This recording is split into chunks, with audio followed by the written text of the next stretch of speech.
Okay, the first one is a better film. Is a film. For the sure. second one is like, okay, this is cocaine. I fucking hate publishers. Yeah. I don't fuck with publishers. I mean, I don't know. Like, I guess at this point, You don't need publishers. you want to know how many backers I got this week? -1. Yeah, no, the worst is like, oh, I got one, and then you lose one. You're Yeah. like, just watch Gremlins 2, I think. it's a gem, but like, I mean, that's the 80s.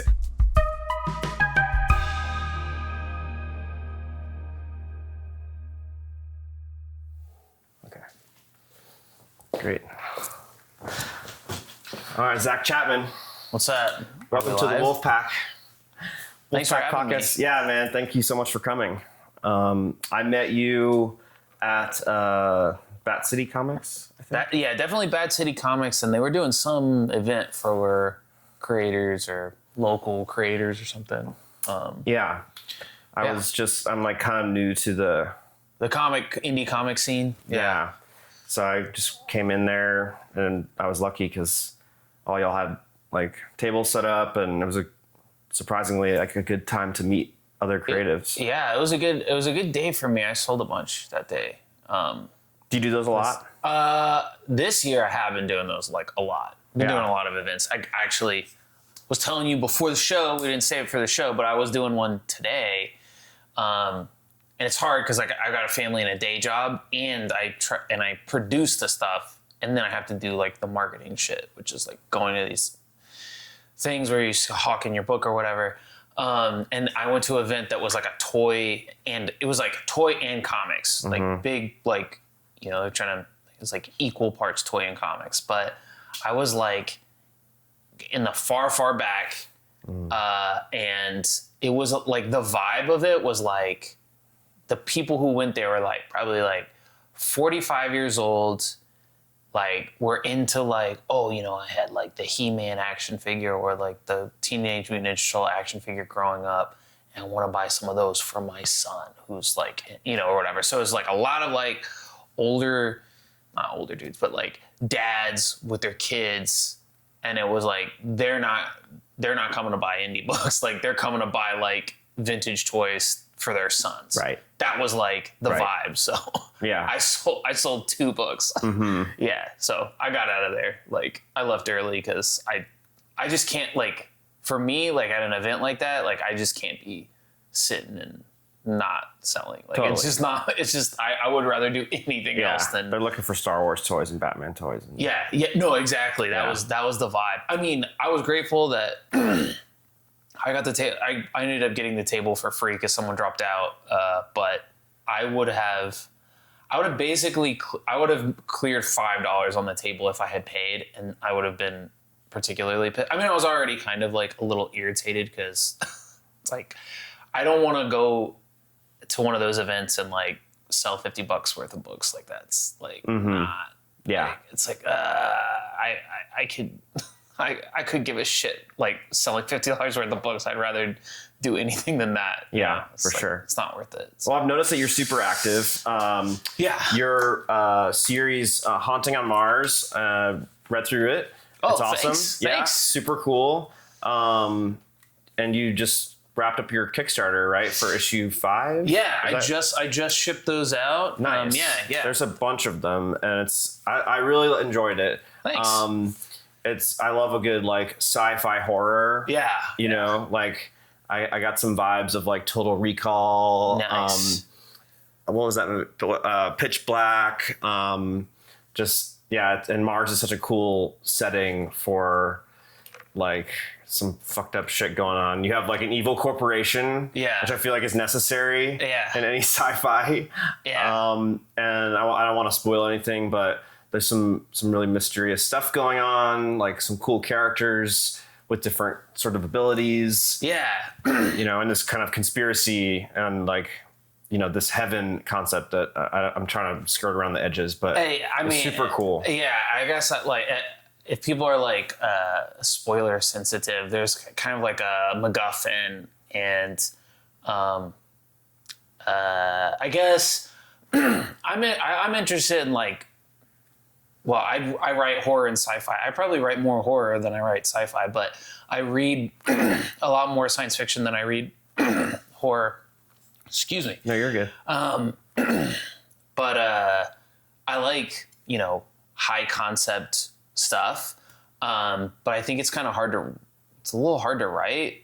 So this book's like, it has a POV, which I think a lot of this type of thing doesn't have a POV.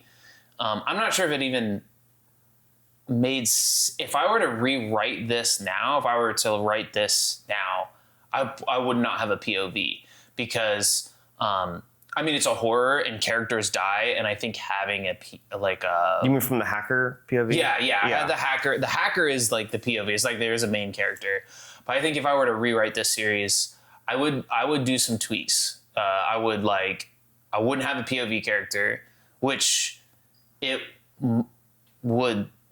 The POV character puts you in the world a little bit easier, so I would have to do some heavy lifting doing other things. But anyways, the concept is basically, it's called A Haunting on Mars, and it's a haunted house on Mars, and it has all of the tropes of a haunted house movie, like a ghost story haunted house movie. So if you've seen The Haunting of Hill House, like the movie, not the show, it's kind of nothing like the show, though I like that. I think I started it. I haven't gotten through the show version. It's good, but it's nothing like the book or the original movie. And then also like House on Haunted Hill. It's very similar to House on Haunted Hill, where basically you have like a set of characters that have to go to a house, or they're like getting paid to go to a house, or they're like, to go to a house to spend the night, and it's haunted, and they know it's haunted. In this book, they don't really know, but so the setup is similar. But it's this backdrop is science fiction. So I have like science fiction concepts, cyberpunk concepts. So like evil corporations. And I think that as I wrote this, I wrote this like at this point, several years ago. So I think it's becoming like even more like I'm proud of like stances that I took like when I was writing it. Like it's just like the most evil corporation and like the most evil like dude who went to Mars. It's hard to look because like you have to keep being more extreme, but the bar is becoming more extreme in real life. Yeah. But this is like pretty. It's like as extreme as it gets. Sure. So it's like I'm glad that like people would read this now and be like, oh yeah, he wrote this like now, or he wrote this like this year, and it's like, no, I wrote this several years ago. But I just I'm coming from that like enjoying cyberpunk, and cyberpunk is like it's always like an evil corporation or like. And I'm like just philosophically more aligned to like question corporations and like, for sure, so it's like they have no incentive to be not psychopaths or dangerous or, so it's like that really like is a through line through the work, through the whole story. And like the point of view character is like a anti-corporate terrorist. So she's like, very anti-corporate, but she gets stuck on the mission because she's like the world's best hacker, and they want to use her on this mission to basically retrieve this like technology that they think that they can sell to people on Earth, and it ends up being horrific, a bust. Yeah. It ends up being a bust. Yeah. But it's also like this is her get out of jail free card. Yeah. If she does this, then like her crimes are expunged. Yeah, so yeah, it's like it's a get out of jail free card that you don't really have a choice in, and she's skeptical. That's the other thing is like when creating these types of work, like I think your characters like being in a situation like that, they need to have like a certain level of skepticism. So she's not even sure that like it's even gonna work like that. Like a lot of corporations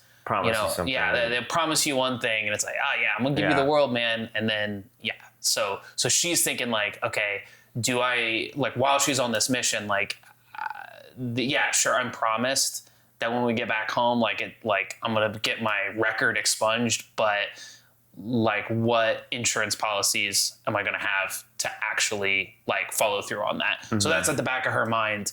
But that's kind of just the setup. And then it's a comic book, so there's blood and guts and adventure and super powerful characters and some really fun characters, and like you have that you have a good sense of like that military dynamic, like Aliens, the second Aliens film, that Marine kind of banter, these space Marine type characters, their jargon. I've been playing a lot of Helldivers. I don't know if you know that game. No, but I'm glad. I mean, I know of it. I haven't been playing it. I want to play it. It looks really cool. Yeah, it's freaking dope. But it's all about that kind of stuff. Sick. Yeah. I'm glad. My wife read it and she was like, "This gives me Alien vibes." Yeah, and I was like, "Oh, like I love Alien. Like I really love Alien." And I feel like Ridley Scott was doing essentially the same thing where he was like, "I'm gonna take like a slasher movie." And then even though that was really early into slashers, but like he was like, "I'm gonna take a slasher movie and I'm just gonna put it on a ship." Yeah. And that's basically, I was like, I'm gonna take like a ghost story and then I'm just gonna put it on Mars. But like a lot of my actual inspirations, like I said, Shirley Jackson, who wrote House on Haunted Hill, Richard Matheson, who wrote Hell House, which is like a response to that book, but like if a guy, like only a guy could write it, like it's like, nah, it's not psychological, it's like actual horror, which is like also my book. It's like, no, it's like, it's fucked up or whatever. It's not just in these character tests or whatever. Like that's just like my sensibilities. It's not like particularly literary. It's just like, oh, nah, we're going to get visceral. And then I'm really glad you mentioned, what was that? Total Recall, because Philip K. Dick is probably like one of my favorite writers. He's like my second favorite writer, sometimes my first favorite writer. I think he's like, I think he's written a couple of perfect books, but I think he writes a lot of like flawed books that are really, really cool. And so there's a lot of Philip K. Dick in this book. Like, not intentionally, but like, just like, I can feel it. And then when I read like a Philip K. Dick book that I haven't read after I wrote this, it's like, oh God, like these things are similar, but so yeah. Well, look, we're informed by what we've absorbed. What has inspired us, like we're blank slates when we're born. Yeah. And then we, same thing. Like I'll be like, oh, I wrote this thing. This is a lot like whatever, XYZ, but it's different. But I was clearly, influenced by for sure all these things. That's the importance of reading and, absorbing and even like paintings. And I mean, for me, it's like trying to absorb lots of different art forms. I'm reading a history book now, like just it all kind of fuels together in this like nexus of creation. I'm seeing some good books on your wall. I mean, I'm seeing Inkle. I haven't even read them all, but I love Inkle. Man, that is some wild stuff. Yeah, there's some good ones, and the list grows. And I got a Kindle recently, which I just read the three body problem trilogy. Oh, nice. That's like there's a Netflix series. I haven't seen it, but I read the first one, and I was like, I didn't continue it. No, fair enough. Like the first one actually took me a while. I didn't like the characters. Yeah, there were so many characters. And the first book wasn't what I thought it was going to be. It was kind of a slow burn, like mystery, which was cool. I did get through it. The second book is like one of the best books of science fiction I've ever read. Okay. And I also finished the third one. The third one's also, because like the first book is very like, it's very mysterious. What's the alien invasion? It's not like it's about an alien invasion, but like, they don't really drop that. They don't like make that clear until very late. Yeah. And it's this whole mystery in the VR thing, and it's cool. But the second book is like hard sci-fi. Yeah. Like it's crazy. Third book is the same, but the second book is really like my favorite of the trilogy. Yeah. Yeah, I mean, I love science fiction. So I might have to come back to it. Like my preferred, like I watch horror movies as like probably like my preferred watch.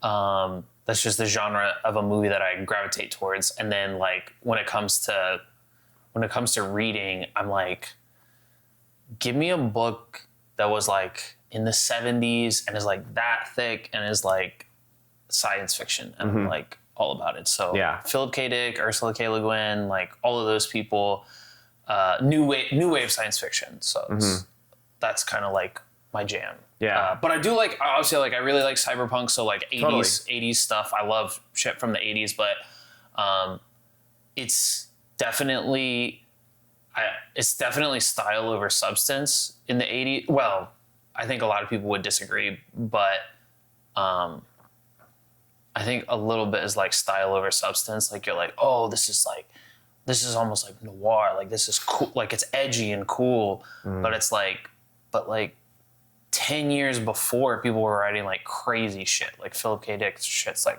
insane or whatever. Like like this person's like taking drugs that like changes reality and shit like that. Like, so it's like there's that, which is like way crazy concepts and cool. And then it's like a drug addict with like a shotgun, like going to steal like 8 gigs of RAM out of someone's head. Like it doesn't even make sense. Like now you're like, well, it's like, but yeah. I mean, I like it all. Like I like it all. Well, I think that's like the movie industry is like the 70s was like a new wave, and then the 80s, and I love a lot of 80s movies, but I mean, same thing. Yeah. You know. Yeah, definitely. Just watch Gremlins 2, I think. It's a gem, but like that's the 80s. Yeah, no, I like me some Gremlins. And of Gremlins course, too. it's hard not to like that movie, but it's definitely 80s. Have you seen that Key and Peele sketch about the Gremlins 2 where he's like, put it in there? I know. He's like, that's the stupidest thing I've ever heard. I know. You're out of your dumb brain. Put that in the movie. Put that in the movie. Yeah. As I was telling you that, I was like, oh, I'm talking about a Key and Peele sketch. Yeah. No, I was like, I mean, I remember watching that movie a lot when I was probably like, I don't know, 8 or 9, and like my sister and I like liked it more than the first one, and now it's like Now as an adult, you can be like, okay, the first one is a better film. The second one is like, okay, this is cocaine. I mean, so the same thing with Teenage Mutant Ninja Turtles. I don't know if you like the first one. Amazing. Like the first one's like a film. Like, dude, it's a film. That's dude. like the greatest comic book movie ever made. It's Kino, dog, dude. It's a perfect film. And it feels real. Like, it feels like those turtles are real. Dude, when he screams, it's like, damn. Yeah. Oh, that's so hard. And then the second one is like, the second one's like, how can you not like, it's like growing up, like it was like, oh, I love this. I probably like that one way more growing up. In fact, I even like the third one growing up. But like, when I watch them now, like the first one's just like it's just like it's like substantially better, and then the second one is like, okay, this is goofy, but I have a lot of fun watching it. But the second one has the funniest line. Splinter's like, their world can never be a part of our world, and then I think it's Donatello. He's like, what about pizza? And then Splinter's like, pizza's okay. Pizza's okay. Yeah, so funny. But what about Pizza Master Splinter? So good. I wish they would do, and I always see the Ninja Turtles movies, but I do wish they would do a reboot that's physical costumes with real fighters.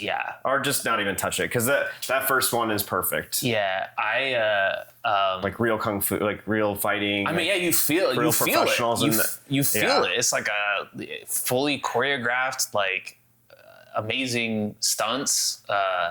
You don't feel it in the. I mean, I didn't watch the Michael Bay stuff. Like, I'm not gonna watch the Michael Bay stuff, but I did watch the last one, and I thought like, I had to let go of it because it's like, okay, like, it's not what I would have gone with. Like, it's not how I would have approached the material, but it is good. It's just that, like, I mean, they should just be called like turtle superheroes, because the whole ninja part of it was pretty lost. I mean, they're fighting a kaiju at the end of the movie, and that's cool.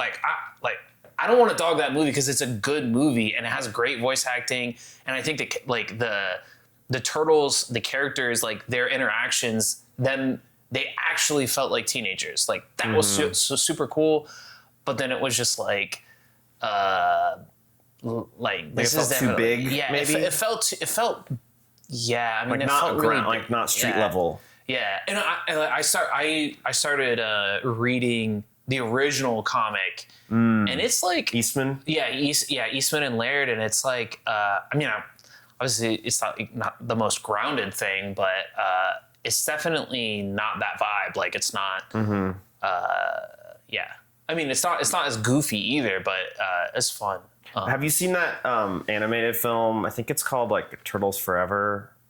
It combines all the generations of the. No, but I would love to. Yeah, I would love to. Because they use the multiverse thing, but I think the cartoon from the 2000s, which I never really watched actually. Yeah, but I just watched this movie. I was at like that was basically after. Yeah, like the one from the 80s, like they somehow transport to the more modern day cartoon, but anyways, they end up like in this battle with teaming up with the OG. Nice. In the black and white, and they're like the badass ass ones. Yeah, they're like, it's really cool when they go into that world. Sick. Yeah, I would, and it's like a feature length or short. Or? Yeah, it's like a feature animated, so it's like an hour and 20 minutes or something like that. I would absolutely watch that. I just watched. I read Red Sun. Have you read that? It's like Superman. But he's born as a communist. Yeah, I haven't. That's Mark Millar, I think. Yes, it is. Yeah, I've read a lot of his stuff. I haven't gotten to that one. That one was it's really interesting. Yeah, it's very good, and the animated film changes some key parts from the book, but it was also pretty good. Sick. Yeah, recommend it. Yeah. Well, so speaking of Teenage Mutant Ninja Turtles and show us what you brought. You brought some stuff. Well, these things, I don't know if they're maybe, but yeah, I can. Those are. Okay. So Dino Knights. Yeah, Dino Knights is live on Kickstarter. This is one of your other brands or stories. Yeah, I'm always working. Yeah, I'm like writing a ton of stuff at all times. So I started that work 2 years ago. And I have like 6 issues almost complete. Sick. So and those are I was handing those out at the event today. And it's like it has. Yeah, I love this. It's anthropomorphic dinosaur knights that they're actually from the far, far future. They get sent back in time. Sick. They're knights, and they fight evil robots, and they're here to save the universe. What's not to love? Yeah, I can see some Ninja. I love. Dude, it's cool.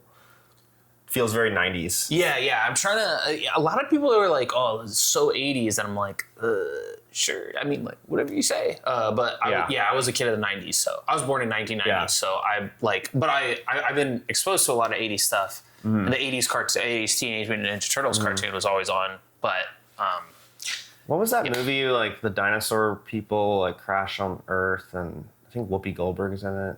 You know what I'm talking about? Yes. I can't remember the title of that, but it has a T-Rex. It's not. I want to say Tammy and the T-Rex. It's not Tammy and the T-Rex.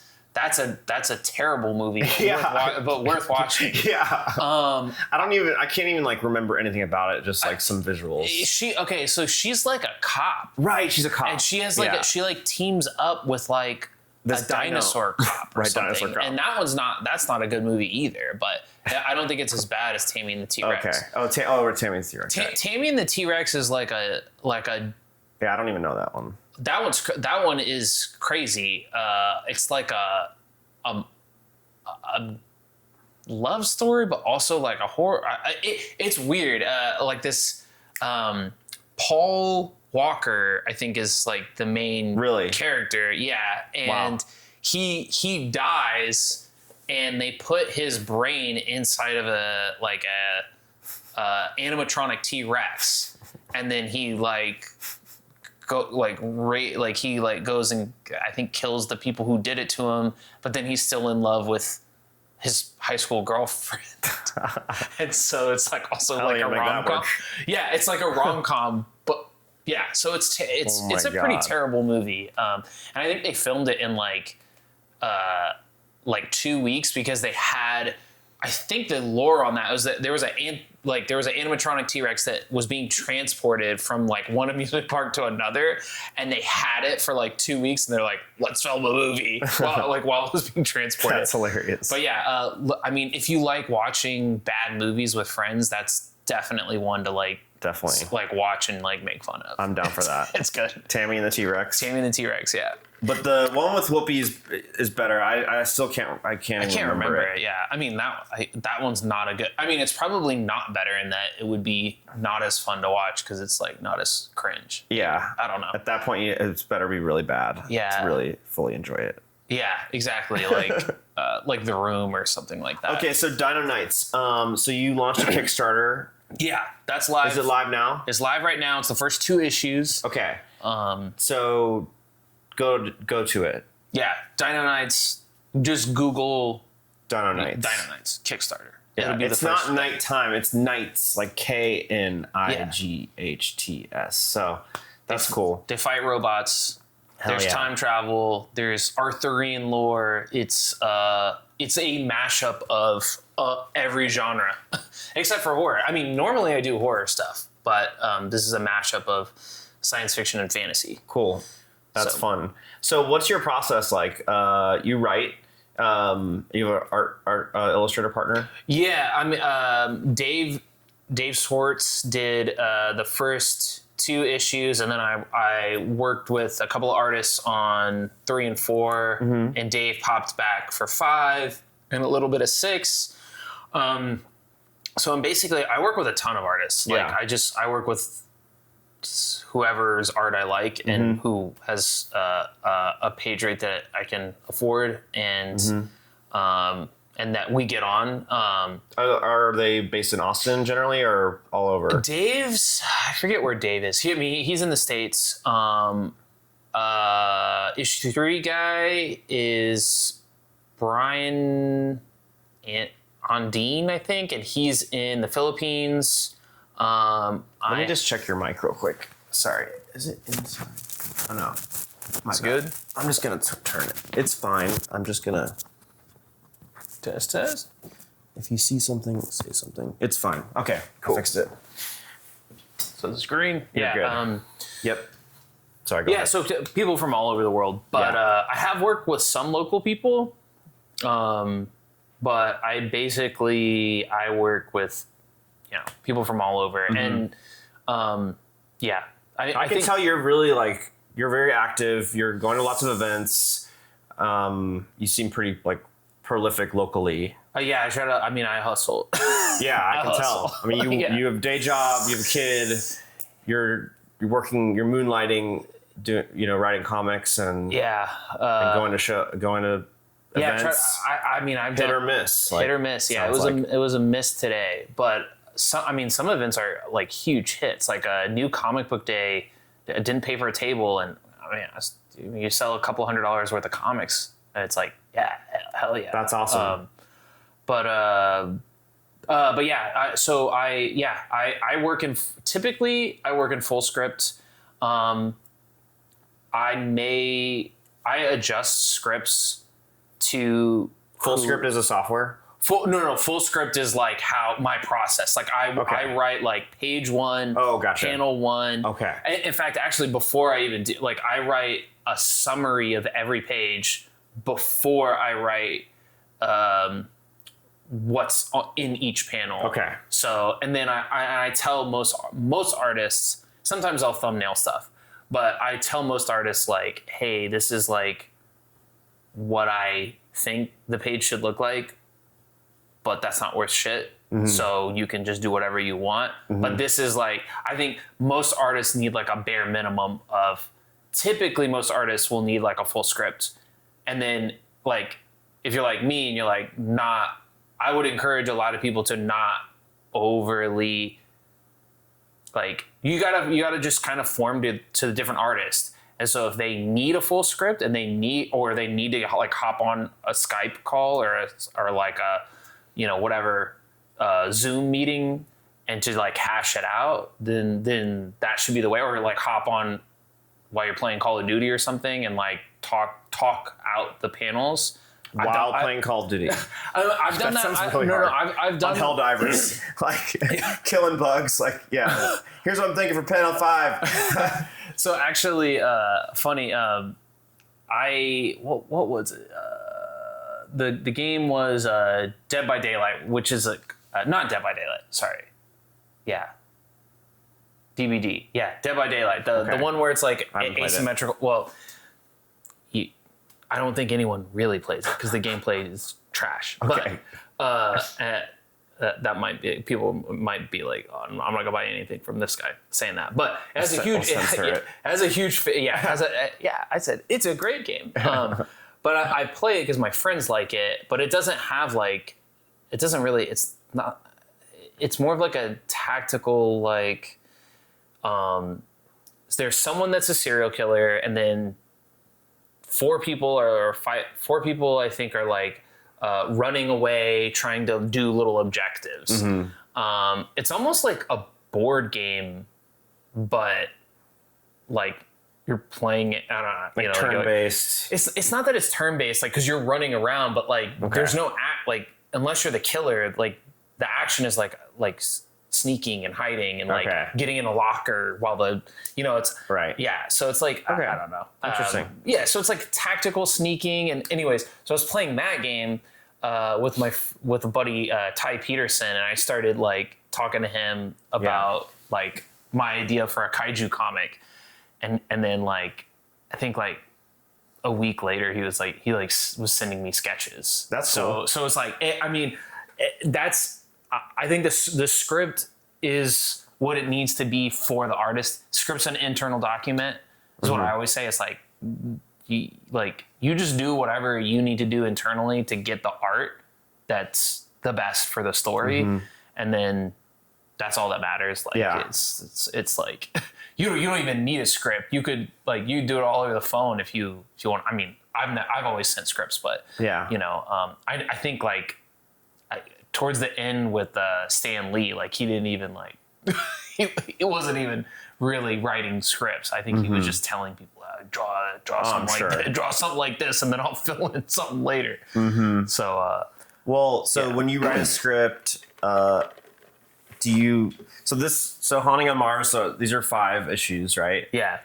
Is this one arc? Yeah, and that's done. I mean, that's fully done. Yeah. At some point, there's room to grow. There was room to continue. Yeah, but I feel like where it ends is it feels good. It feels complete. Yeah, it's pretty. I feel like it's pretty definitive. But a lot of people, they finish reading it and they're like, "Is there going to be more?" And I was thinking like, "Oh, like there's not a chance." Like, you're past that. Yeah, I'm kind of past. You said you started 7 years ago. No. I think Spellsinger probably started 7 years. That one, I probably started breaking the story probably 5 years ago, and then I think the art started probably 4 years ago. I needed to talk to the artist because I don't quite remember. Rory's the artist, and it changed a lot because. I was not as confident when I turned in the script to him, the first script, and I was like I already said, I was like, you can kind of do with it what you want, and then we can roll. And then the first issue is like really action heavy, and that's not how I had written it. Like he basically condensed a 2-page scene into like 4 panels. And it was like a flashback scene where like I had her, the main character's like partner getting killed, and he basically took that out. And I think in retrospect, I understand why he did that, because like as an artist, you don't really want to like design a character that you're only going to do in 2 panels. Like just shit like that, like stuff that I didn't know when I was writing. Like artist is not going to want to design a character and then kill them in the next panel, like just things like that. So like that first issue is very different from what I wrote. And then I didn't want to like rock the boat so much on that. So I kind of went with it. Mm-hmm. Yeah. So you see that this is the flashback. Uh-huh. Yeah. That was like 2 or 3 pages. Right. You imagined this to be at least like a couple more. Yeah. And then he expanded like the psionics powers to be much, much more powerful. Because like when you're writing a horror story,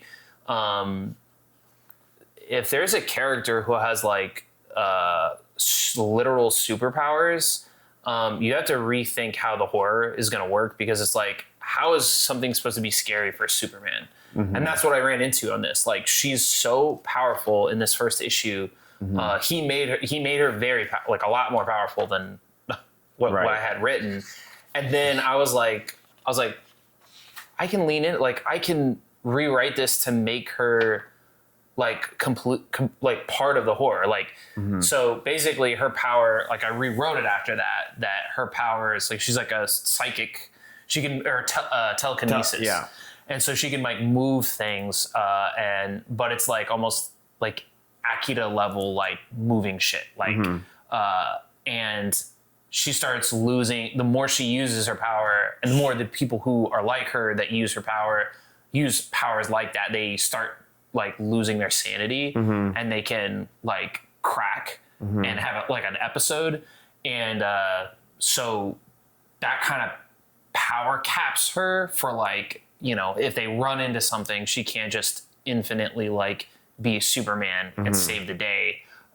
So that was like a practical thing that I had to do, given what basically artist rewrites on the first issue. And then all of the other issues were not rewritten substantially in any way, other than like just, you know, fixing small things. But did you like write the full arc, or did you write each episode at a time? I wrote each episode at a time. I think it's probably better to write a full arc, but I find that very challenging. I think like I have an idea on like how I want to get somewhere, but I don't want to have like the details, because I think it like makes it less interesting for me to write as a creator. But people who plot things out are less aimless. But also people who plot things out, you can feel it on the page. Like corporate comics are all plotted out, and you can fucking feel it when you're reading it. It's like, Jesus Christ. So you go to A to B to C to D, and it just feels like there's no spontaneity. There's no spontaneity, and it just feels like I'm going from one scene to the next scene to the next scene, and there's never like, they say this in corporate comics, like, oh, don't put characters in a coffee shop talking. It's like, I mean, that sometimes that's all I want. Like, I don't need there to be a fucking action scene at page 3. Like, there's a formula to writing comics, and there's a formula to writing, period. Like, there's a formula. Sure. And so you have to have climaxes at certain parts. And if you're writing comic books, that means when you have climaxes, they have to be at certain like integers in your, because of floppy is 22 pages or something. So you have to format it like that. You have to have your cliffhanger and things like that. But anyways, I lost my track of thought. But, no, you're fine. But so you're running a lot of Kickstarters. Like you've got, because you just ended one. How many Kickstarters have you done? I think this is my 7th one. Nice. Yeah. And what's your, we just did our first one. What's your, you're a veteran. Why do you keep going back to Kickstarter? Because I fucking hate publishers. Yeah. I don't fuck with publishers. I mean, I don't know. Like, I guess at this point, you don't need publishers. Yeah. I mean, what is a publisher going to do for me? Take your money. Yeah. I mean, they're going to take my, like, I mean, to be frank, like, if you can make a comic book that looks like this, or, that looks like any of these books, if you can make a comic book that looks like this, a publisher is going to take the money that you put into making this and the effort that you put into making this, and they're going to take 50%, or they're going to take more, and they're not going to market it. So it's like You still have to you still have to be hustle. fucking like boots on the ground, you know, banging your head against the wall. How do I sell this thing? They're not doing like I've had multiple publishers and they don't do the bare minimum other than, oh, we put it into solicitation. It's like, oh, okay. Yeah. What the, like, putting it into solicitation, okay, that costs $300. That's how much it costs. Yeah. Okay, so you can do that. If you can get a deal, I ended up getting a deal with a sub for Lunar. So I haven't paid the money and listed these books because that's the other thing is like the money I don't know is there because distributor takes 15 out. So I have to do the math. I keep having to do the math. Like I don't know if it's going to work. But I might put this into solicitation. So you might be able to get this at local comic book shops. That's cool. I don't know yet. It's kind of up in the air. But I see your stuff around town. So you're talking to store owners. That's feet on the ground. That's feet on the ground. Yeah, right. That's not through a distributor. No, for sure. Yeah. The easy way to do it is through a distributor, but it costs so much more because basically the retailers take 15%. This is the business side. This isn't even the creative side. Mm-hmm. If you go in and buy anything at the bookstore, that's marked up 50%. That's business. They have to pay to keep the lights on, whatever. That's marked up 50%. So that means this $20 book, they get $10 of that. Mm-hmm. To get it distributed, they take 15%. So you're left with 35, right? Is that how that works? 35%. I think so. So 35% of a $20 book, which is what I charge for these. And, you know, Image is $10 for something like this, or for volume 1, which is just, there's no way I could ever make money unless I had, yeah. I mean, there's just no way. Right. There's certain publishers where you say, yeah, I'll work with you. Obviously, Image is like the gold standard, but anyone who's not like a top of comic book publishers, don't work with them. Don't do it. You will regret it. They won't market your book. They won't pay you. I mean, I'm not even owed that much money. I'm owed like $400, and I've never got it. I've been owed $400 for the first issue of this, which sold like 3,000 copies. Mm-hmm. Because this was originally published by Redacted. Yeah. And they still pay up Redacted.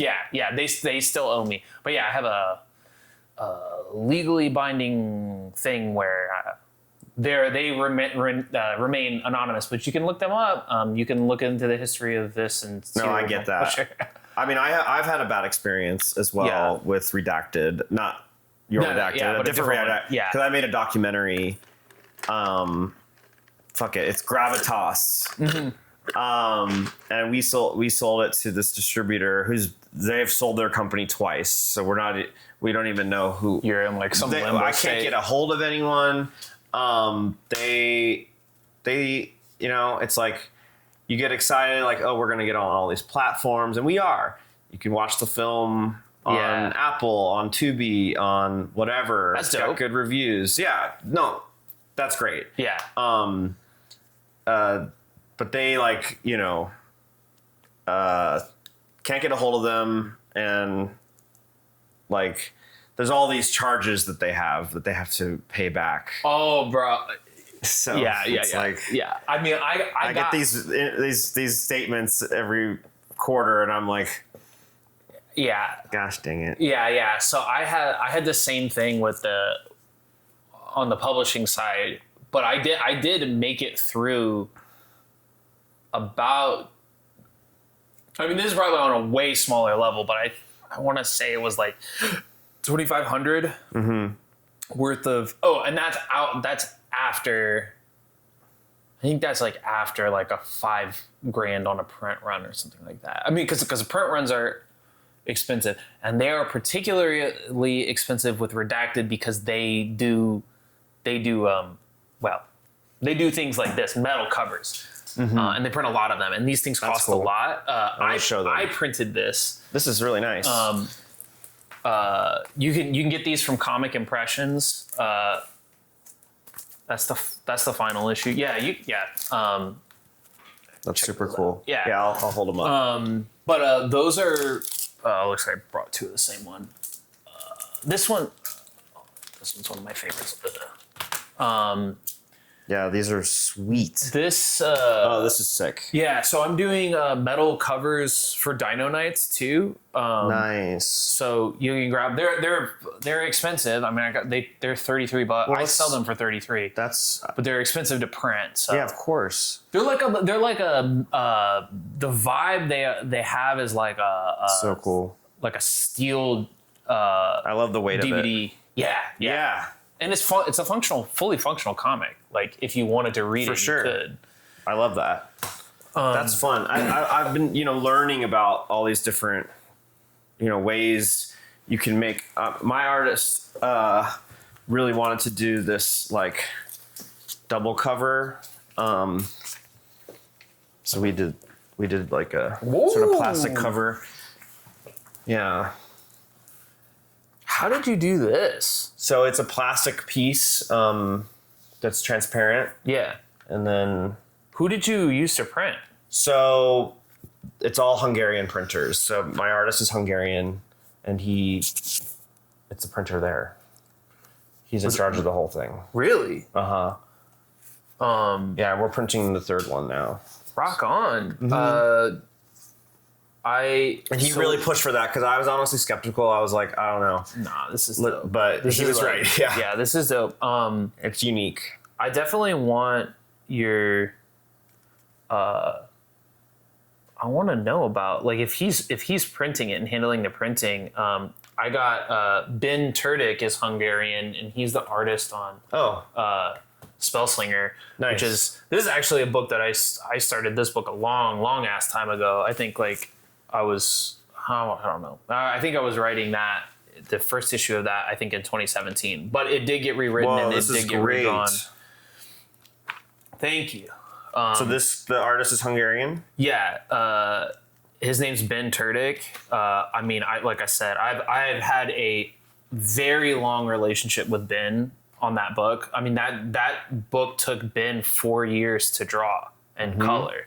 It's over 150 pages. It's massive, and he redrew and redid the first 7 pages because we did it as a pitch first. We actually got the pitch accepted at a couple places, but the thing about the comic book industry is that when you get a pitch accepted, they give you a boilerplate like acceptance thing. Some of this is like beautiful. Well, yeah. I mean, Ben, you heard that? Beautiful. Yeah, really. But they give you these boilerplate contracts that buy. They basically read like an option, and it's like, but you don't get paid.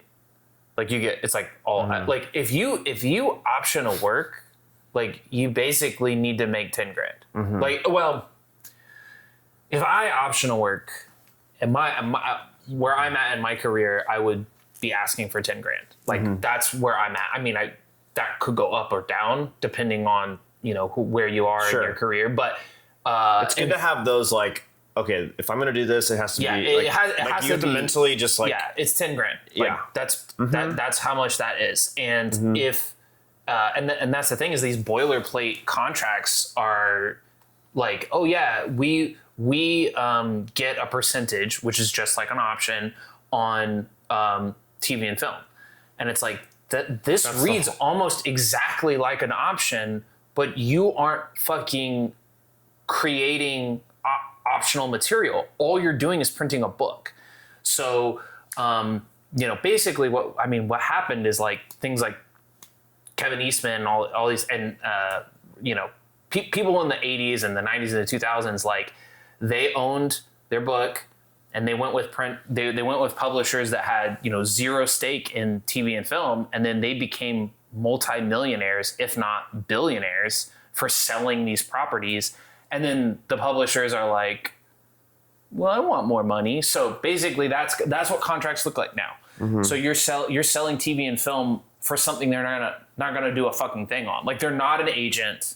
They're not a film company. And they basically buy film rights. And so I hate that. Yeah, this thing got accepted twice, and I just say no because I was like, I actually don't own those because I sold them. I sold them for actual money, not back end payments, of which, like I said, you will never get. You'll never get it. Right. So in my opinion, if you can make a book that looks like this, then you don't need a publisher. Yeah. Unless unless it's image amazing. Yeah, deal. Unless it's like an image, or you're getting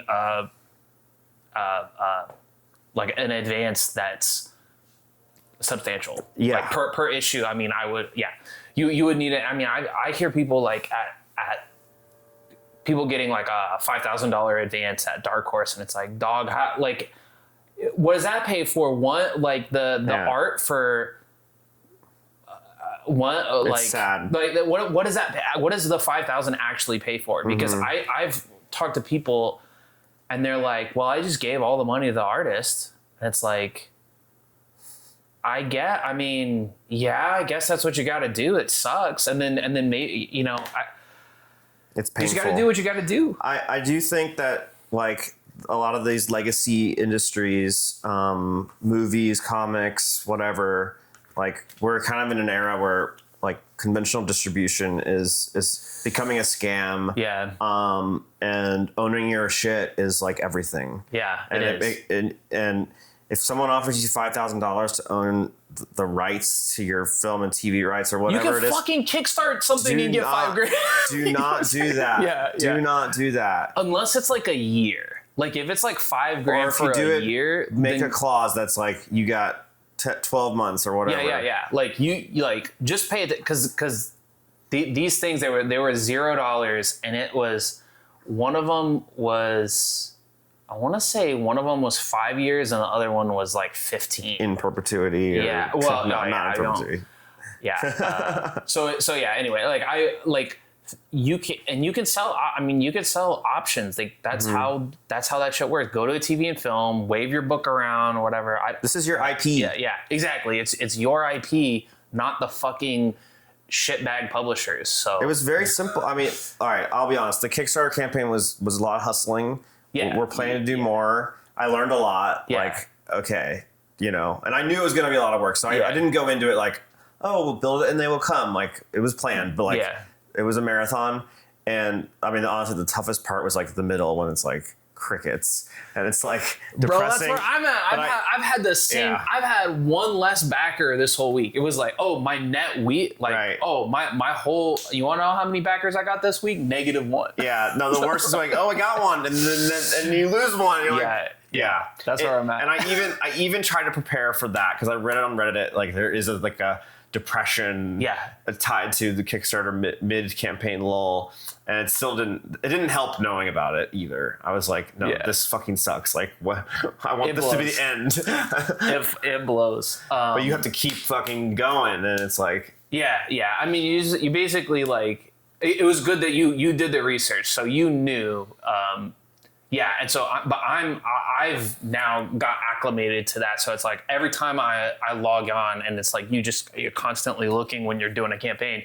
I'm always prepared, mostly always prepared for it to be like one less, and like $100 less or something like that. It's like, people will back at $100 and then be like, I don't know if this month or whatever. And because I'll reach out. I used to reach out and be like, oh, I could, like, what's up? I saw you canceled your order. Like, were you something you weren't satisfied with, or something you had questions about or whatever? And they're like, or they don't even say anything. So someone was like, oh yeah, no, I just like, this month was crazy with bills. And I'm like, okay, no, I get you.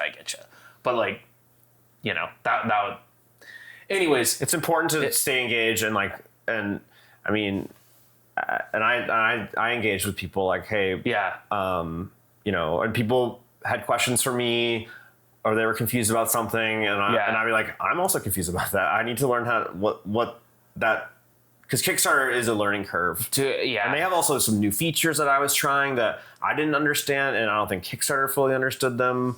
Like these we had secret rewards. Yeah, so I have I have a secret reward, and I know no one has bought it, which is a little irritating because it's like no one bought my secret. Yeah.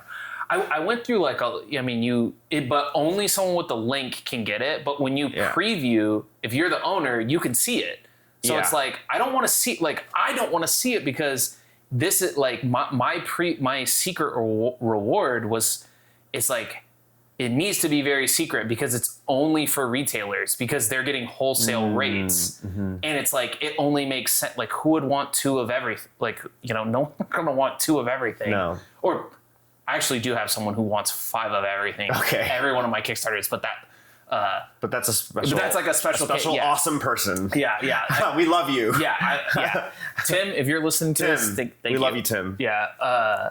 No, and that happens. I was listening to someone talk about like not necessarily, I guess I don't want to call it like fandom, but like people that are collectors of things. Mm-hmm. They want the thing, like they want something like unique. So in this specific, I don't know how to like tie this together, but basically this person, his name is Mike Resnick, and he's passed away now. He's an older science fiction writer, but he would go do these readings to this group of like, at these conventions, maybe like 10 people, 5 people would show up, and he'd, print out his short story. He would read, crumple it up, throw it in the trash. And then he saw someone who listened, like, get it out of the trash. And he's like, wait a second, like, this is like a collector's item. So to that person, like, I mean, to you and me, it's like, I'm just interested in the work. I'm just interested in making comics or whatever. But like, if you could put yourself for a second in like a different mindset, like some people are collectors and they're like, I want 5 of everything because when it comes to comics, like I'm going to read one of them, and then 2 of them are going on display and 2 of them are going to get slabbed and they'll get rated. And the reason I want 5 is because like maybe one gets a ding or maybe one has this, and then I don't want that rating to go down. So like try to put yourself like in their mind. Like there are people who there's prospectors, like they're trying to buy a creator's work that they think is going to blow up. An avenue for that is Kickstarter. The newest, the cutting edge of like the new in creators they're basically on Kickstarter. Mm-hmm. They're trying to hustle on Kickstarter. So I think there's people that are specifically looking for that experience. And so like a premium collector's thing for them, like they might be getting 5 of whatever, just like I said, to like slab or whatever. Okay, but that's interesting. I don't know. It's like, I think a lot about, like, as much as I think about writing, I have shifted a lot of my focus into the business side of it, the marketing, because I think you have to. Yeah. Otherwise it's gonna, you get taken advantage of if you don't. You're exactly. Like, you can't just, at least in comic books, you can't just write a thing and then expect a publisher to give you success. Like, it's just, that's not the world that we're currently in. Mm-hmm. Like, so if you want the success, you gotta run a Kickstarter, and that means doing a shit ton of research, building. I became a designer. I made the logo for Dino Nights. I spent, that's because I couldn't. Yeah. Dave did this logo, it. and I was like, I want something that's like that's more like visceral. That's more like. Anyways, so no, I feel you. I liked. Kickstarter ended. It was very simple. Mm-hmm. They sent me the money. Yeah. You get the money. You just get the money. I own everything. You get the money. I still own it. So imagine if you, because you spent, there's a page rate, right? Yes. Yeah. So imagine if you got a traditional publisher and then you sent it out and then they kept saying, oh, it's going to come out. It's coming to come out. Maybe it does. Maybe it doesn't. And they sell a bunch and then you don't get any money. No, it's like, traumatizing, bro. What? Yeah. Like I've sold. I probably still haven't sold half of the amount of comics that they've sold, and I've made, I don't know, more than 20 grand. I haven't made that money because, dude, there's costs. There's a lot of costs. There's shipping. Last month I spent $800 in shipping to ship all my orders out. For sure. It's basically $5. Like the user thinks, or the buyer thinks it's expensive. It's like, bro, it just costs $5 to ship something. That's how much it costs. Yeah, exactly. Shipping. Yeah, we're just printing the third issue. So then once those get here from Hungary, that's another shipping cost. That's a big one. Yeah. Yeah. But then, I wanted to ask you about like advice because I'm going to be packaging these things. Yeah. And I know you recommended a pirate ship. I love pirate ship. And I don't know. I have to do this survey. There's like also a new feature for the surveys on Kickstarter that I'm waiting for approval. There's a bunch of new stuff on Kickstarter that's happening. I don't know all of the latest things for the surveys. Like I basically, you just need, for physical orders, you just need a shipping address. Exactly. And I'm surprised I didn't see your address. I would have just dropped yours off at you. Fine. There was a dude. This is insane to me. There was a guy who I looked at his zip code and it was the same as mine, and I don't know this person. And maybe it's because I do, I boots to the ground. I'm putting flyers everywhere. And he literally is on the way to the post office for me. So I just scratched off. Like I print, you print them all, and then if you see stuff like that, like if you have like because I have buddies that are down the street that will buy my books, and then I just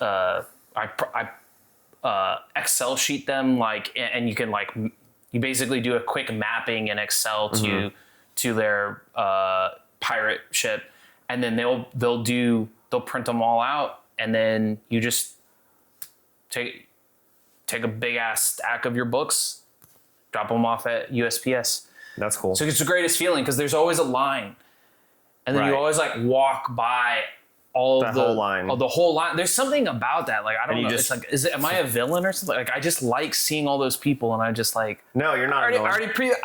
No, you just walk up, you put it down, and then you leave, and very satisfying. So you put them down on the desk. Do they have a desk for all the they have the prepaid. They have prepaid section. And it's on Menchaca. It's right down the street from me. I know that place. I'm always in that line. Yeah, So, but you don't need to be in that line. You just need to buy the pirate ship.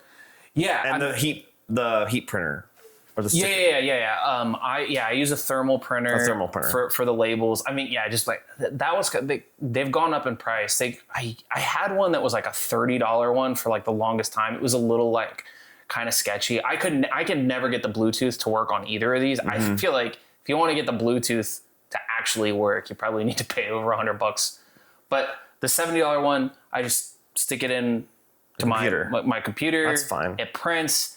It'll print like, I don't know, over 100 in a minute. Like they print incredibly fast. That's awesome. Labels are cheap. Like, labels are like a penny or 2 pennies. They're very, very cheap.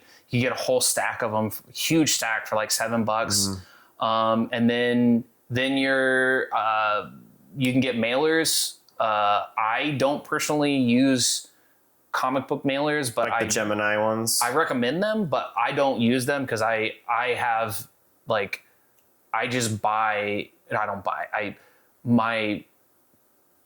people will give me like massive amounts of cardboard, and I just cut cardboard. That's cool. I cut cardboard to the size. I don't know if You might have gotten. I threw it away, but I looked at it. I think it might have been. I thought it was a mailer, but maybe. Yeah, it was probably in a black poly. Those are like I don't know. Those are very. If you buy those in bulk, you can buy like 1,000 of them for like $60. So it's like 6 cents. That's cool. Yeah, so it's like I think I bought 1,000 of those for $60 or $70. So I mean that's what I would recommend. I would recommend just bulk buying shit.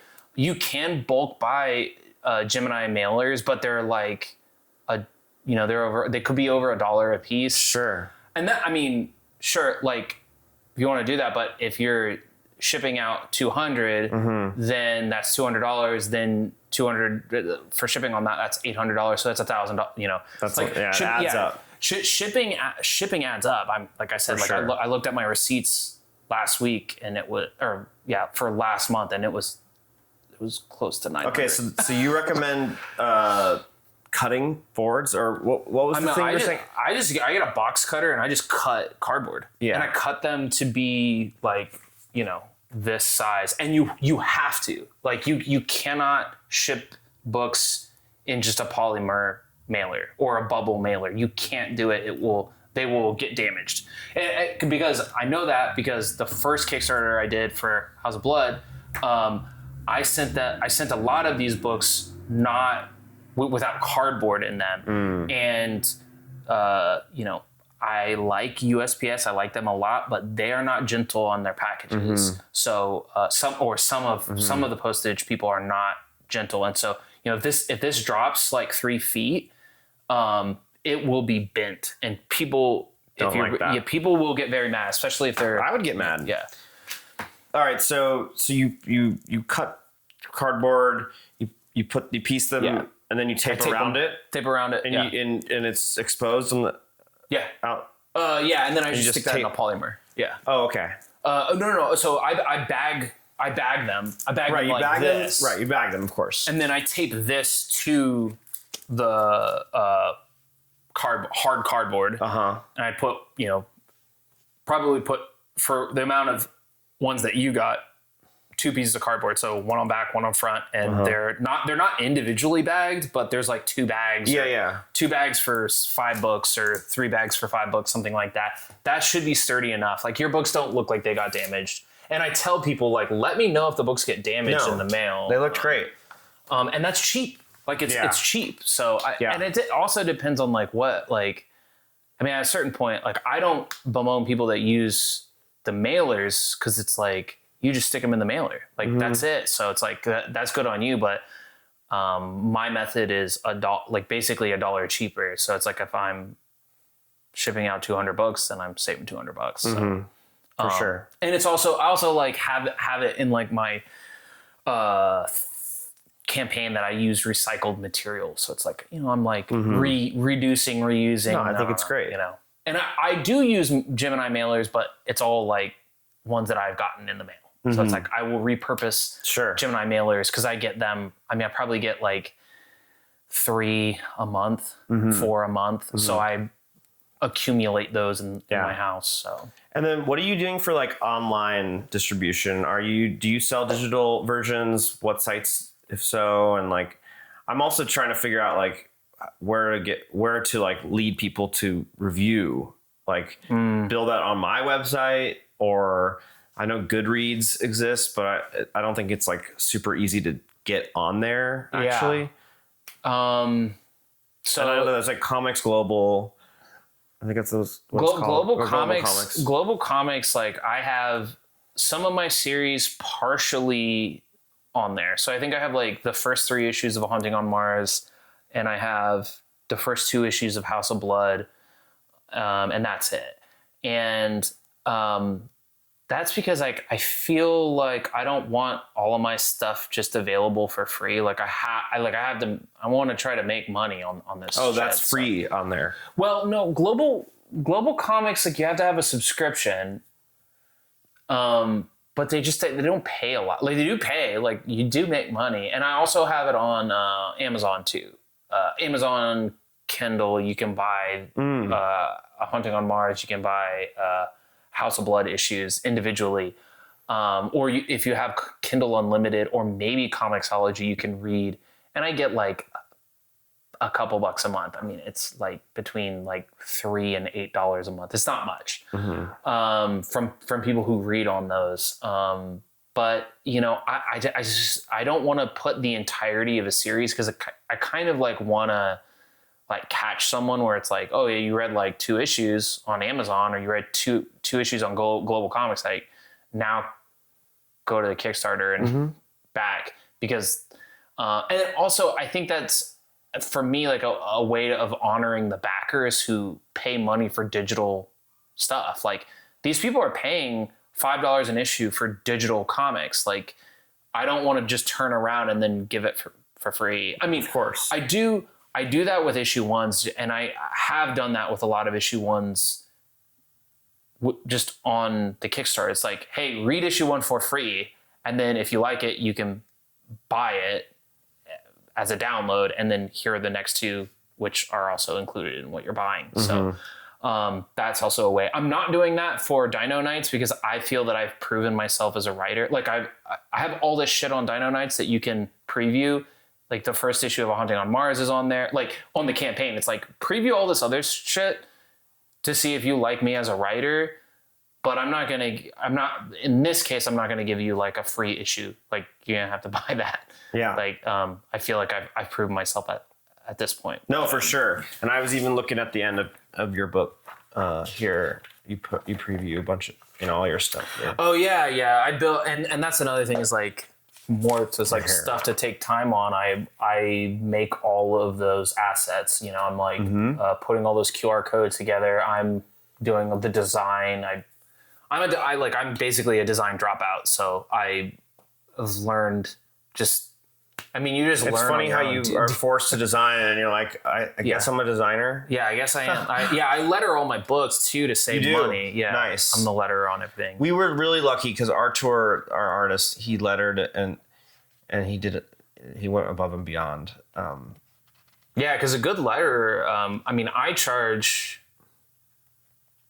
The last lettering job I did, I charged $25 a page, but I was also editing, so that's actually not that much. But so I think the minimum that I would charge to letter a book would be $15 a page. So it's like, I mean, that adds up. Yeah, especially because and that could, I mean, you could use that amount to pay for more art, more pages, more, for sure, anything. For sure. So.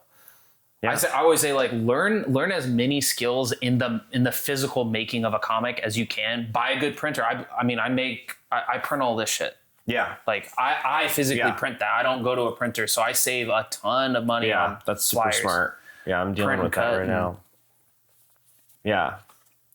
No, I love your hustle, and I love you're super hands on I can feel your fingerprints on every piece of it. Thanks. I mean, you can't see the fingerprints, but I know they're there.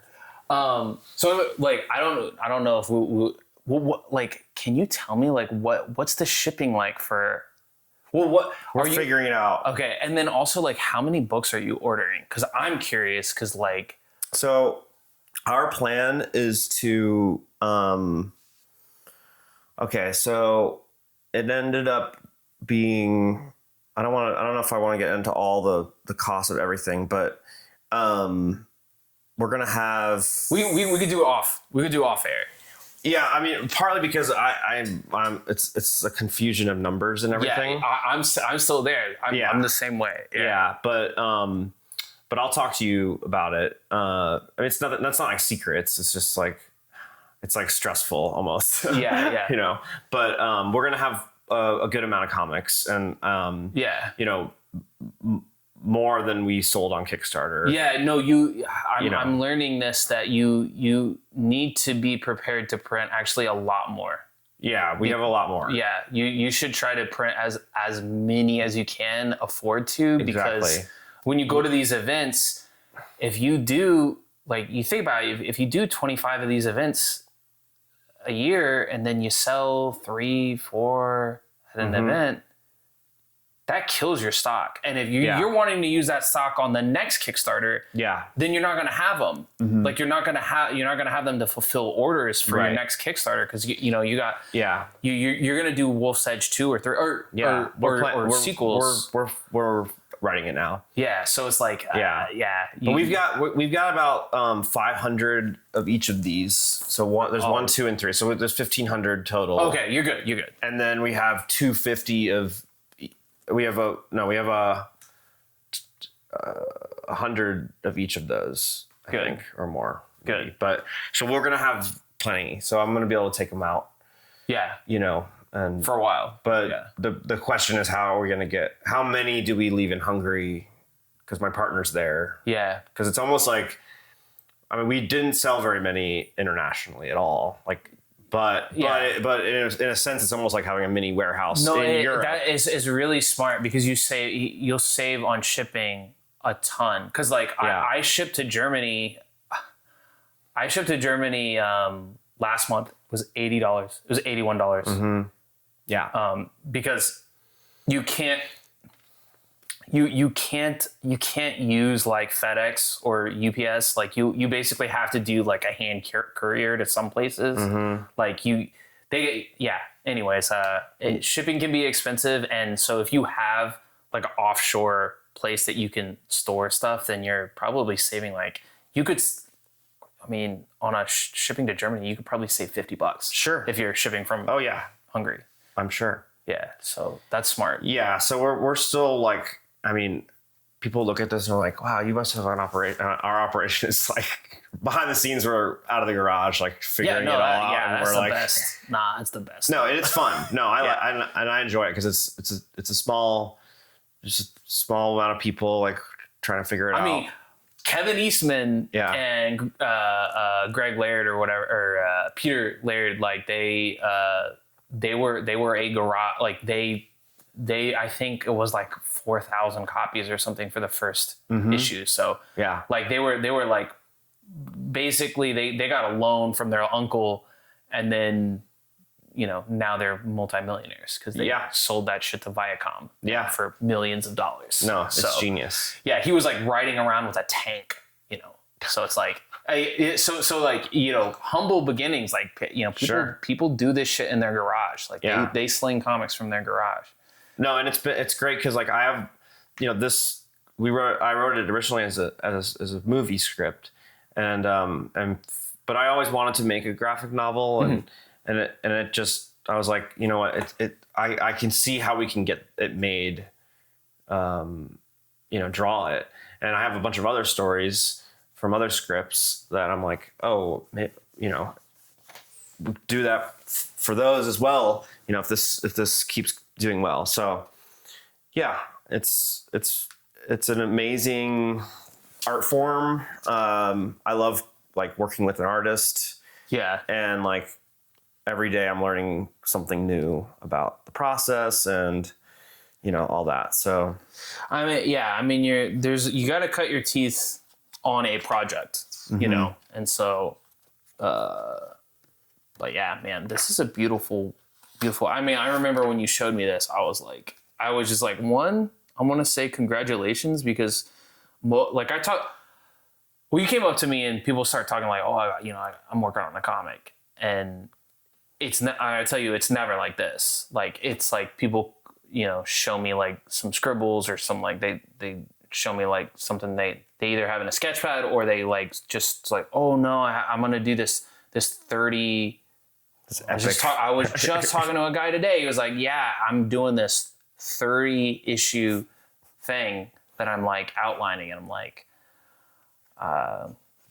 yeah, man, that sounds cool. I hope you can do it. Yeah, basically I'm like, that sounds really cool. And like, that's what like 95% of the people, that's all I can say is like, that sounds cool. But this, I could be like, this is cool. This looks cool. Like I can feel like this is done. Like no one gets here. Like it takes so much to get here. Like it really does. I know I've done it multiple times now. It's such a battle to have this in your hand. It's such a fight. So this is like a huge achievement, and then it's like, then you just gotta hope for the best. After you have this thing that you can sell, you can go to cons, that you impress people. Like, hey, yeah. So it feels good. I mean, now you haven't done a lot of tables, right? Because you haven't shipped. We're waiting for book 3. Yeah. And book 3 it just got printed. This is this like something you printed on your own? This is just like an ash can. Yeah. Well, I printed. Some local place. This is the storyboard.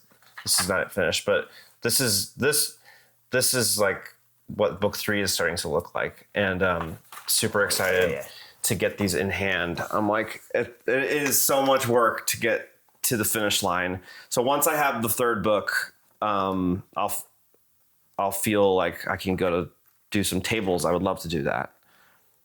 It's crazy that this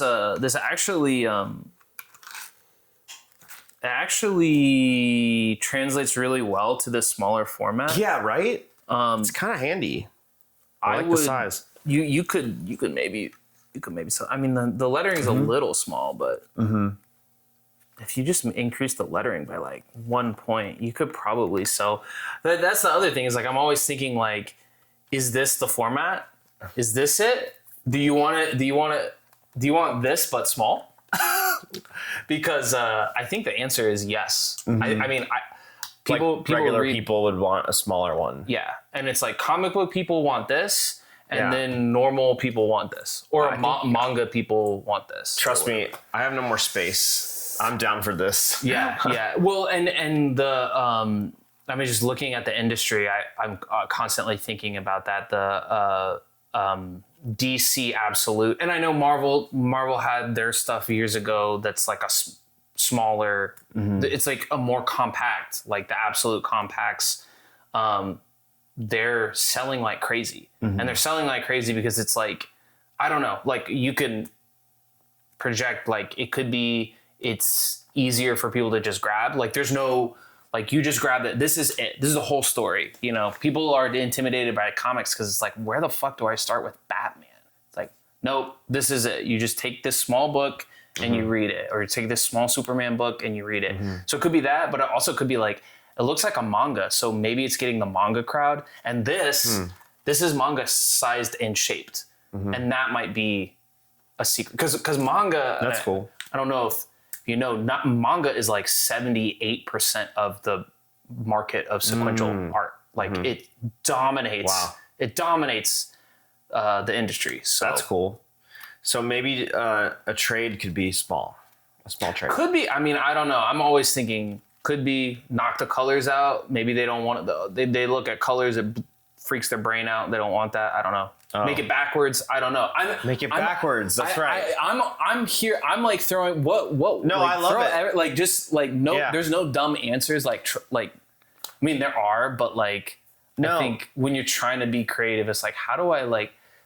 They're out there. Like there are people that want to read your shit that are out there. I know because I go to these events and it's like I'm whatever. Like I work hard. I'm probably like an average writer.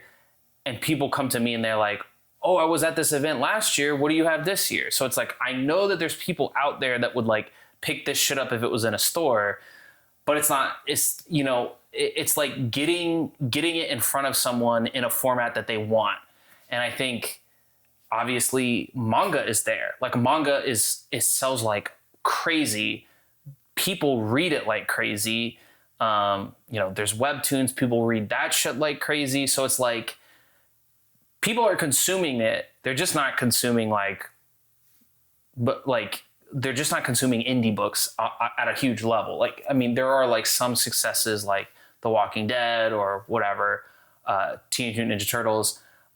So it's like, what's the thing? Like, obviously it's not the story. Cause it's like I read books on a daily, weekly basis that like are way better than, the first issue of Teenage Mutant Ninja Turtles, right? It's just objectively better, but they never took off because, who knows? It's like they didn't get the one thing right. They didn't get in front of someone. They weren't the manga or whatever. They weren't the. time, place, person, yeah, luck. Yeah. So I'm always just thinking like, No, I love that. How can we tweak this? I mean, those are great ideas because, well, I just printed this as something to carry around to like show people. Yeah. But then I was like, actually, this is it could kind of work. Size. Yeah, it's a decent size. I mean, I don't know it.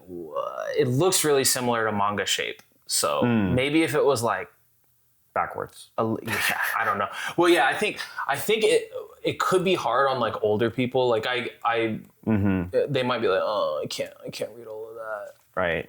That's so small. But yeah, I mean, you can always fix that by just making the font bigger. Which is a thing that I consider. I'm like, what if I did a Dino Knights like manga where I take the color out and I put halftones in and make it like actually look like a manga? Would people like that? I don't know. I personally, I wouldn't want it. Yeah. But I think, obviously people read a shit like it. Like I said, it dominates American comics. I was thinking it would be cool to have an edition all like this or black and white. Yeah. Maybe like I think this is super cool how he did this sort of sepia monochrome. Okay, so on the more marketing side of things, I would be like, that could be a premium tier. That could be, I can't remember what your books cost, but it's like if it issues $10, that could be a $12 issue. That could be a $15 issue. So that could be a higher thing that you do a lower print run. You could, those could be the signed books. It's just like things like that. Sure. Yeah.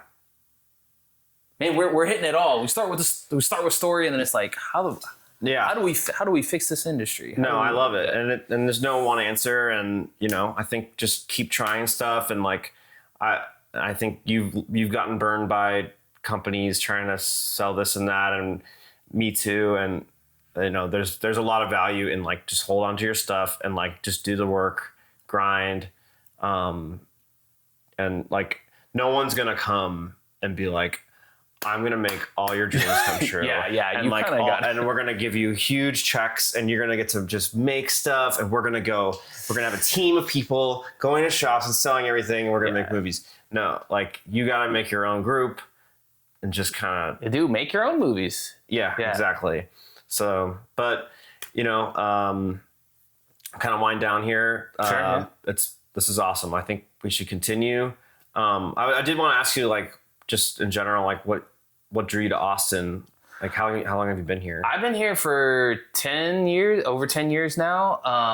I lived in San Antonio before then. So it's like, I wanted to, I just kind of wanted, not that I wanted to get out of San Antonio. It's just that like my vibe was more of the Austin of 10 years. Like Austin, like when I was growing up, I've grown up in Texas. It's like definitely like a more artistic, more liberal, there was a cool music scene. A lot of bands, a lot of good venues here.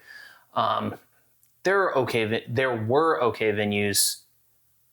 There weren't okay venues back in San Antonio, and I used to like to go to a lot of shows, like music shows.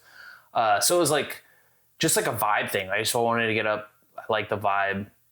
Basically got up here as soon as I could afford to, and then I've moved once, but I've always been in this area. I live really close to you. I live on First and William Cannon. Cool. So I've always been in this area. Yeah, I love South Austin. South Austin's sick. Yeah. And it's not like, it's not, you can always get downtown. Like, yeah. You can always, it's not that bad. We're close to everything. We're kind of far from Austin Books and Comics, which sucks, but we're close to Tribe. But yeah, how about you? Or we could save that for after the show. No, it's fine. I've been here for 7 years. Nice. I'm from Indiana originally. Nice. Go Pacers. We're in the finals. Nice. And I studied in Czech Republic. That's where I met all these Eastern Europeans. Oh, nice. Yeah. So got a lot of art people the contacts and networks. And made some cool shit with them. I tried my hand in LA for like 6 years. Yeah. Hated it. Ended up, I don't know how I survived that long. Seems expensive too. Yes. I mean, I lived pretty cheap. My first apartment there was like $700 a month. Oh, okay. In Hollywood.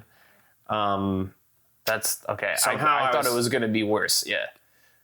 Yeah, but I was like a sewer rat. Yeah, sure. Yeah. No, I mean, that's what you got to do, man. But I somehow found cool places that have pools that were pretty. Yeah. And then, but I learned a lot. You know, I got on sets. I learned production. Yeah.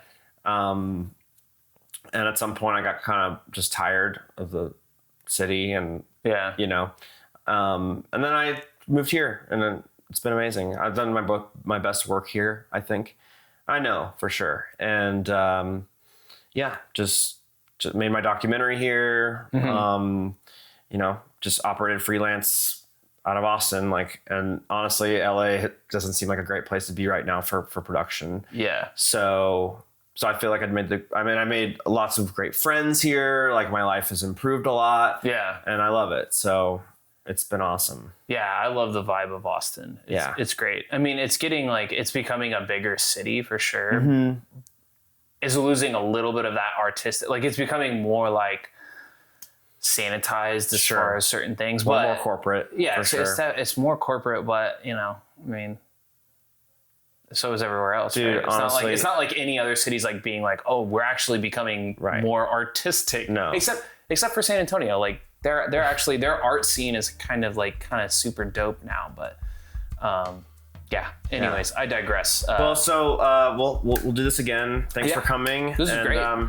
Appreciate it. Welcome to the Wolfpack. Yeah, thanks for having me on. Cool. I'd love to be back. All right, we will have you. Okay, that's good. Sweet.